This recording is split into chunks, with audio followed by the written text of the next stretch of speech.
Arrange marriage தானே? ஆமா. நீங்க இவங்க கல்யாணம் பண்றதுக்கு முன்னாடி எத்தனை பொண்ணை நீங்க பாத்திருப்பீங்க? அது கேட்டீங்களா சரியான பதில். நான் அதை கேட்கணும்னு நினைச்சேன். நான் அது முடியல. அதுக்காக தான் நான் கேட்கறேன். 100% நான் சொல்றது எல்லாருமே பொய்ன்னு நினைப்பாங்க. என்ன ஏன்னு கேட்டா கல்யாணமே வேணாம்னு சொன்னவன் நான். என் தொழில் சத்தியமா சொல்றேன். ஓகே. கல்யாணமே பண்ணிட்ட அப்புறமாவா?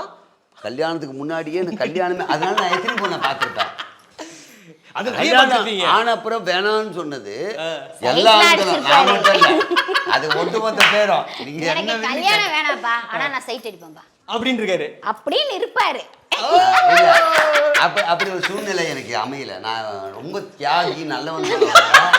ஏன்னா என் குடும்ப சூழ்நிலையால அந்த நிலைமையில் நான் இல்லை. பாருங்க அவர் பாருங்க, வெளியே சைட் அடிக்க கூட டைம் இல்லாம கஷ்டப்பட்டு உழைக்கிறாரு அவர். அது குடும்ப சூழ்நிலை. அதுக்கு தான் இன்னைக்கு இந்த வீடு கட்டின உடனே நான் ஏன் பெருமிதமா நினைக்கிறேன்னா, அவ்வளவு நான் இழந்திருக்கீங்க. இதுக்கப்புறம் சைட் அடிக்கலாம் ஜாலியா.